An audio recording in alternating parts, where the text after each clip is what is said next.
Welcome to, or welcome back to, Coffee Talk, where I take an interesting topic and give it to you in the time that it takes to drink a cup of coffee. So now, grab yourself a hot cup of coffee. Make sure that it is piping hot.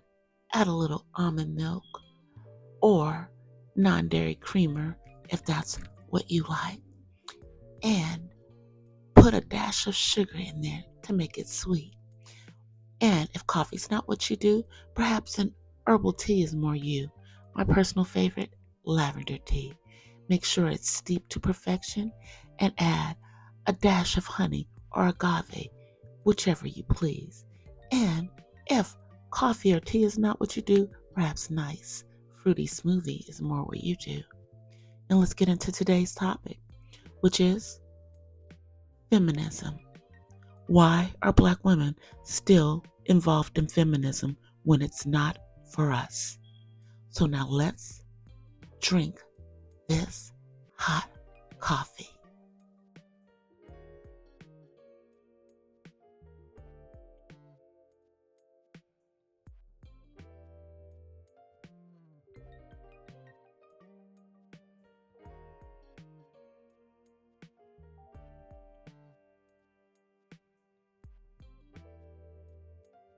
Now let me start this off by saying that as a Black woman, I am not a feminist because I understand that it's not for me.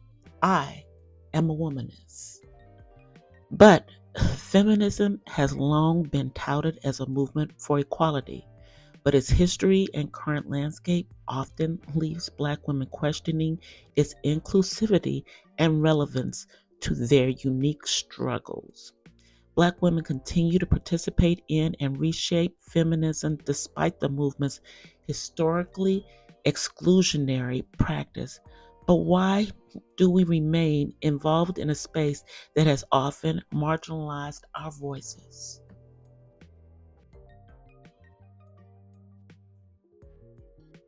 Mainstream feminism in the United States has primarily been shaped by white women, particularly during its early waves. The suffragist movement, for example, often sidelined Black women, prioritizing white women's rights to vote while ignoring the racial oppression Black women faced. Figures like Ida B. Wells and Mary Church Terrell worked tirelessly to bridge racial and gender disparity, but their contributions were frequently minimized with the broader feminist movement. Even during the second wave of feminism in the 1960s and 70s, which focused on reproductive rights, workplace equality, and sexual liberation, Black women often found themselves on the periphery. Issues central to their lives, such as police brutality, economic inequality, and healthcare disparity, were rarely addressed. As Audre Lorde famously said, the master tool will never dismantle the master's house. She critiqued the inability of white feminists to see beyond their own experiences of oppression.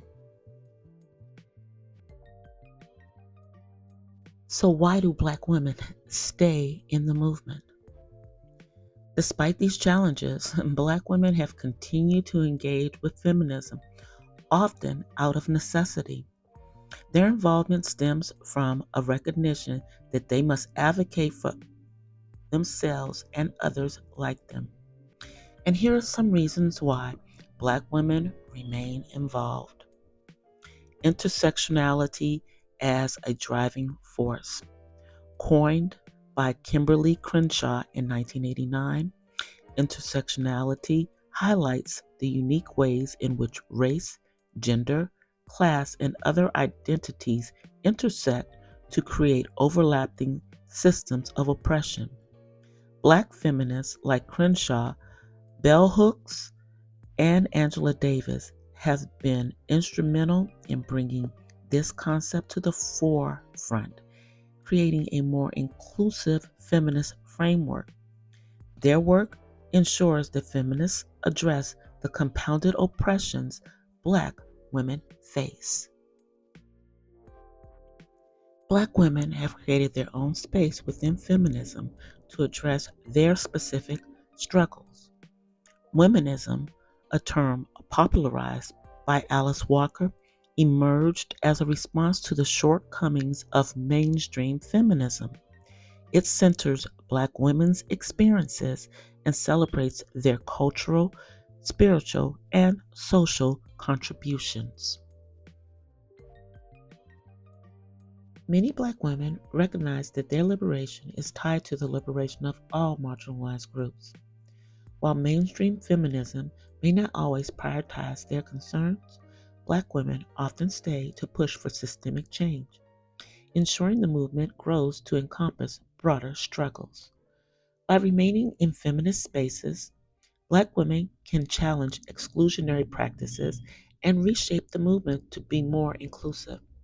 Their presence and leadership forces mainstream feminism to recognize its shortcomings and evolve into a more comprehensive force for justice.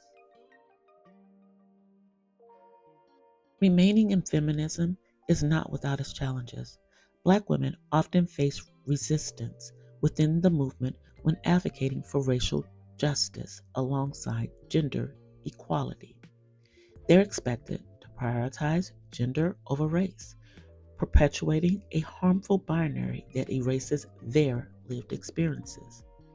Moreover, the commercialization of feminism, with its focus on slogans like girl boss and empowerment, often fail to address systemic inequities that disproportionately harm Black women. This shallow activism further alienates Black women who seek transformative change rather than performative gestures. The continued participation of Black women in feminism signals hope for the movement's growth and inclusivity. However, for feminism to truly serve Black women, it must actively center their voices, address their unique struggles, and dismantle the systemic barriers they face. Black women are not merely participants in feminism, they are redefining it. Their leadership, resilience, and creativity are pushing the movement towards a future where no one is left behind. For feminism to be genuinely equitable, it must embrace the intersectional struggles of Black women and recognize them as architects of its evolution.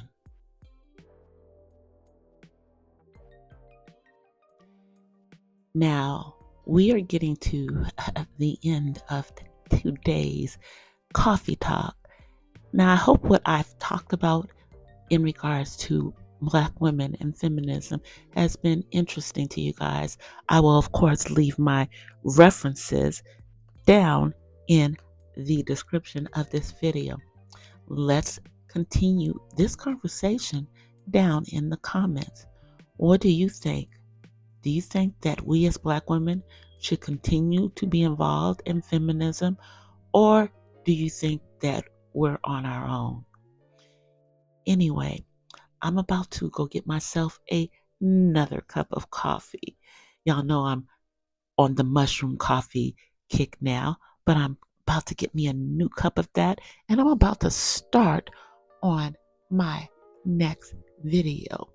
So while I'm doing that, please, if you have not already subscribed to this channel, what are you waiting for?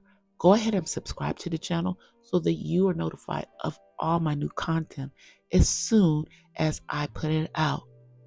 Also, if you are not following me on other social media, please take the time to start following me on TikTok and Instagram, where I am also DC the Purple Diva, and you can catch me on my other YouTube channel, the Purple Diva Den, and that's where I do my spoken word. I hope that you guys enjoyed this coffee talk. There is more to come. I'll see you guys in the next one. Until then, I offer you peace and blessings from the West Side. I'm out, you guys. Bye.